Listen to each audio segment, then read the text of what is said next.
5.2 的这个新深渊难度还是非常大的，我个人觉得是3.7这个深渊之后最难的一期深渊，而且5.2和5.1这两期深渊它的这个膨胀的幅度是非常大的，所以从这个难度膨胀的幅度上呢，我觉得有一个小小的猜想啊，就是可能火神或者后续的角色逐渐的成体系之后，这个伤害呢还会有进一步的提高，所以在深渊这边呢，先行做了一次难度的膨胀。然后这期深渊它其实难在什么地方呢？就是难在它这期加入了很多机制上的针对。那么原神玩家它有一个非常大的特点，就是原神玩家主要怕机制，不怕数值，就是数值你膨胀，其实很多玩家无所谓，因为很多玩家都抽了专武，抽了命座，然后圣遗物都是追求一个什么大毕业，所以纯粹的比打桩，或者说你多波次的怪，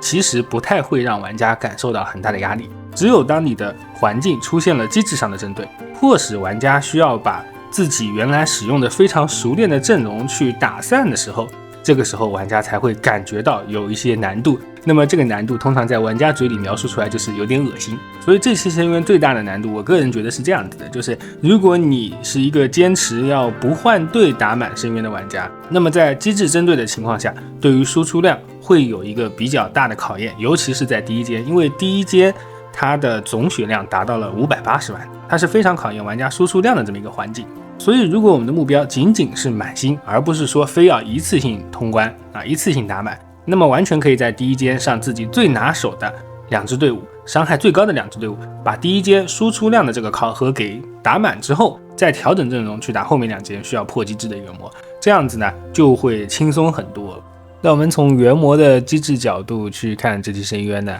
第一阶的上半呢主要是拖延时间嘛，3波怪就是用来拖延时间的。前2波怪熔岩游象和杜军旅团呢，都是那种如果走位没有走好，那么特别容易导致他们站位分散，降低自己的输出效率。最后一波的2只圣骸兽呢，就移动范围大，碰撞体积也大，也就没有所谓的拉怪不拉怪了，这个全凭玩家自己的操作经验。那这个地方我觉得其实策划还是手下留情了，水火一起打呢，最多也就是有一些生存压力。如果是水雷或者火雷一起来它还能打巨变反应，打超载，打感电，那么对于玩家的这个抗打断就提出了更多的要求，所以这一点上我感觉策划还是放水了。那么下半主要是这个古岩龙息这只 BOSS 呢，它有240万的血，那么除了硬打，唯一可以利用的机制就是它吐息的时候吐到盾上，自己会少血，而且抗性也会降低，相当于是给自己一个封套减抗。这个对于我们这种练度比较低的玩家来说还是非常有效的。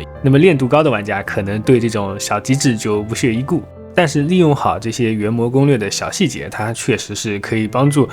练度比较一般、配置比较一般的玩家能够提高攻略的效率。那么来到第2阶上半的这个荣翼龙暴君，相对来说难度其实并不大，它主要是开场就飞天，会拖延一下时间，但是呢只要带上了水元素角色，把它快速的破盾之后它就从飞龙变成了4脚蛇，还是非常好打的，因为它落地的时间真的非常长。像我这样的一个练度的情况，也可以在1分钟左右把它搞定吧。所以我觉得上半这个难度并不是很大，主要是把时间留到了下半的这个次数盾上。那么次数盾这个原魔没有上线之前呢，就是大家会有一种好像比较焦虑的心态现在打下来，我看社区的反应就是次数盾这个原魔就不算什么我很多角色都能打它这个也是非常经典的社区反应，就是没上线之前就是杞人忧天，上线之后呢就不过尔尔。基本上原神每一次有一些什么怪物的设计一些调整大家好像都是这样的反应。那么这个次数盾基本上就是要带一些比较高频攻击的角色去进行一个破盾，不然它在蓄力结束之后呢，会进行一次范围非常大、高伤害的攻击，基本上说是可以秒人。当然也可以通过大招的无敌帧去躲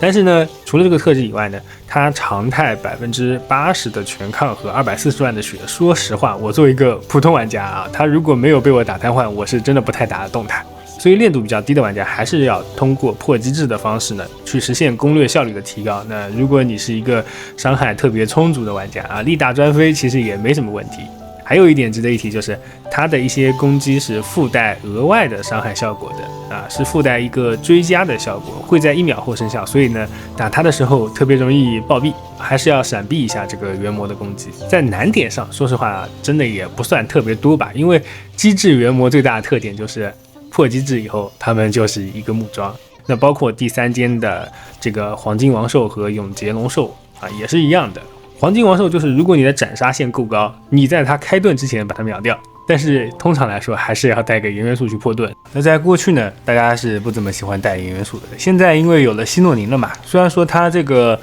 附着效率不是很高啊，打的速度也不是特别快，但是好歹在队伍里面加一个希诺宁，基本上是一个正提升。以及后面的这个永劫龙兽呢，也是老朋友了，深渊里也出现很多次，带一个弓箭手或者带一个召唤物，以及像8重这样劈雷，都可以有效的对它进行一个击落。其实难点还是要在队伍里面塞入一个破机制角色，所以从这期深渊的设计上能看出来，就是4人成型的队伍，银河战舰的这种队伍，它其实越来越受到更多的限制。那更吃香的其实就是双人成型的组合，或者是3人成型的组合。那么可以在第4个位置额外的加入一个破机制的角色，去让队伍有更强的这个通用性啊。虽然在极限的这个伤害上并没有4人成型的队伍高，但是呢，它就是胜在灵活性。所以为什么现在的主 C 伤害都是比较膨胀的？那其实也是为了去迎合这样的一个玩法，也就是说，在你猜对的时候，也能保证你比较有效的一个输出量，然后去进行攻略，去进行破机制。那我个人评价这些深渊的难度确实挺高，但是设计的也非常的精准啊！因为你会发现这些深渊，不管是力大专飞的玩家，还是说像我这样子啊，角色可能培养的比较多，但是练度比较普通的玩家，其实都可以用自己的方式去通关。那也就是说，策划给了更多的选择，不是单纯的说去考验一个玩家的练度或者是配置必须得多高，必须得往里面氪多少钱。而是你也可以通过自己的游戏理解，通过自己的这个操作去实现这个深渊的通关，深渊的满星。那我觉得这样的一个设计其实还是比较成熟，比较友善的。当然这个评价非常主观，因为我个人其实是希望就是说深渊里加比较多的机制针对，这样子的话很明显对于我这个风格的玩家是更有利的嘛。而对于很多就是只抽几个特定队伍的玩家来说，可能在遇到各种各样的机制针对的时候，就有一些施展不开，就感觉自己受到了限制，可能打起来会不是很爽，这个也是一定的情况。那总的来说，我觉得这期深渊如果玩家能够打满，那就说明玩家在角色的配置、角色的练度、游戏理解以及操作城区这4部分，至少有2部分是强项。就哪怕你说我下半期是带恰斯卡可以随便杀，那至少你也抽对了角色，对吧？跟上了角色强度迭代的这个潮流或者说趋势吧。那么当然我们还是要强调，深渊打不打满呢，并没有太多所谓，打得满就打，打不满呢，也不用被这个强度或者被这个游戏提出来的一个目标去绑架游戏体验，这个我觉得很没有必要啊。总的来说，这期深渊呢就是这样子。那么我们下期再见吧。